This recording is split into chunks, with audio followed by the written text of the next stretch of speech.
સુરતના લિંબાયત વિસ્તારમાં help of people's charitable ટ્રસ્ટનું ઉદ્ઘાટન સમારોહ યોજાયું હતું। આ સમારોહમાં લિંબાયત વિસ્તારના સામાજિક આગેવાનો, રાજકીય આગેવાનો, એસએમસી અધિકારી, યુવાઓ, મહિલાઓએ હાજરી આપી કિંમતી યોગદાન આપ્યું હતું। હેલ્પ ઓફ પીપલ્સ ચેરિટેબલ ટ્રસ્ટના ઓફિસનું ઉદ્ઘાટન સ્થાનિક વડીલોના શુભ હાથે કરવામાં આવ્યું હતું। આ શુભ સમારોહમાં આવેલ દરેક મહેમાનોને પુષ્પગુચ્છ આપી અને શાલ ઓઢાડી સન્માન કરવામાં આવ્યું હતું।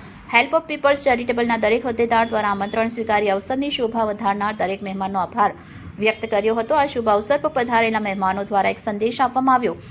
આજે દેશભરમાં ઘણી એવી સંસ્થાઓ છે જે સામાજિક, શૈક્ષણિક, માનવ અધિકાર અને જનહિત માટે કામ કરી રહી છે, ત્યારે આજે લિંબાયત વિસ્તારમાં ચેરિટેબલ ટ્રસ્ટ દ્વારા પણ એ જ દિશામાં હેલ્પ ઓફ પીપલ્સ ચેરિટેબલનું પોતાનું પહેલું પગલું ભરી એક ઉમદા કાર્ય કરવા તત્પર બની છે, તે સરાહનીય છે।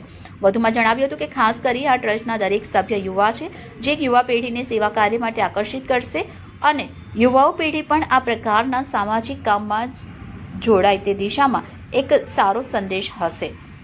અમે આશા કરીએ છીએ કે ટ્રસ્ટ દ્વારા હંમેશા લોકહિતના કાર્યો થાય અને લોકો હેલ્પ ઓફ પીપલ્સ ચેરિટેબલ સેવા માટે લોકો પડખે ઊભા રહી ટ્રસ્ટનું નામ સાચા અર્થમાં સાકાર કરે।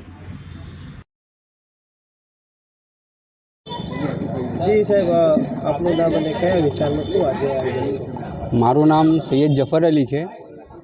હેલ્પ ઓફ પીપલ્સ ચેરિટેબલ ટ્રસ્ટનું પ્રમુખ છું ને આપણો લિંબાયત વિસ્તાર છે ને આજે ટ્રસ્ટનું ઓપનિંગ થયું હતું અને ઘણા સેવકો છે, નગર સેવકો છે, સમાજ સેવકો છે, એમને આમંત્રણ આપવામાં આવ્યું હતું અને એઓ પણ આવેલા।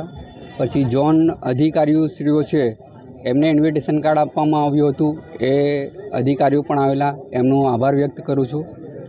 તમારા સંસ્થા દ્વારા કયા કયા કાર્યો પર ધ્યાન આપવામાં આવશે?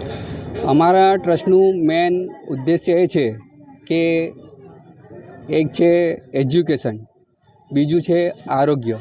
આ બે વસ્તુ પર અમે વધારે મહેનત કરવાના છે કે મનુષ્યને જીવનમાં બે વસ્તુ જ જોઈએ છે, એક એજ્યુકેશન અને બીજું આરોગ્ય। જો એજ્યુકેશન હોય તો જ માણસ કંઈ કરી શકે છે।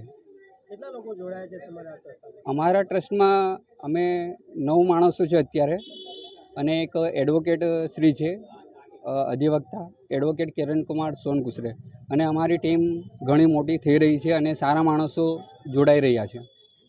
અને આગળ ફ્યુચર માટે તમારી આ સંસ્થાએ કઈ સેટિંગ કર્યું છે, કઈ છે? આગળ અમારી સંસ્થાનું એક જ ગોલ છે કે એક સ્કૂલ, કોલેજ, મહાવિદ્યાલય અમારા ટ્રસ્ટનું નામનું ચાલે અને એક હોસ્પિટલ કે ત્યાં ગરીબો માણસો પણ તેમનું ઈલાજ કરાવી શકે અને ખૂબ જ નજીવા દરમાં થાય, એ અમારું ગોલ છે। અને તમારી દુઆ હશે, સમાજની દુઆ હશે તો એ ગોલ સિદ્ધ કરીશું।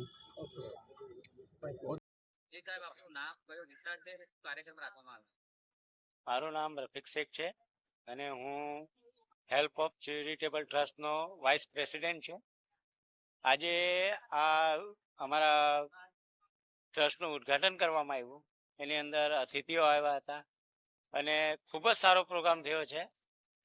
અને આ વિસ્તાર લિંબાયતમાં લાગે છે અને આના માટે અમે લોકો એક વ્યવસ્થિત ટ્રસ્ટ ઊભો કરીને કામ કરવાની ઈચ્છા રાખીએ છીએ અને આ કામની અંદર મેડિકલ અને સ્કૂલને લાગતા જે 10મી પછીના છોકરાઓ નથી ભણતા એ લોકોને જાગૃત કરીને હાઈ એજ્યુકેશન કરાવવા માટે આ ટ્રસ્ટ કામ કરશે, સરકારી સહાય માટે કામ કરશે અને પ્લસ નશા મુક્તિનો અમે ખાસ ધ્યાન રાખ્યો છે આ ટ્રસ્ટની અંદર।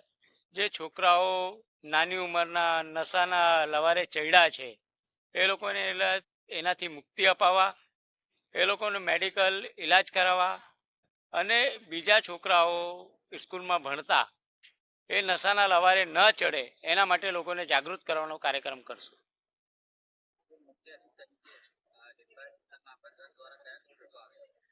અમારા ટ્રસ્ટની અંદર બધી જ પાર્ટીઓના વિપક્ષના નેતા પ્લસ શહેરના પ્રમુખો તથા અમારા એરિયાના બધા જ કોર્પોરેટર હાજર રહ્યા હતા।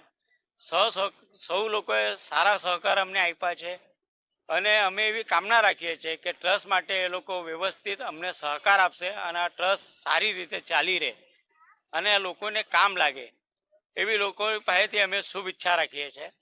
અને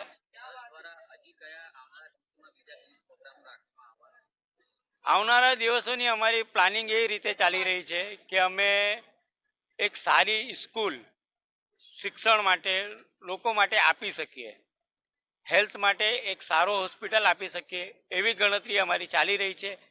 અને લોકોનો સહયોગ અને સાકાર મળશે તો અમે આને અચીવ કરી લઈશું. અને આ ટ્રસ્ટના થ્રુ સારા એવા ગરીબ લોકોને, જે મધ્યમ વર્ગ અને ગરીબી રેખા નીચે જીવી રહેલા છે, એ લોકોને થઈ શકે એટલી અમે મદદ કરવાની કોશિશ કરશું.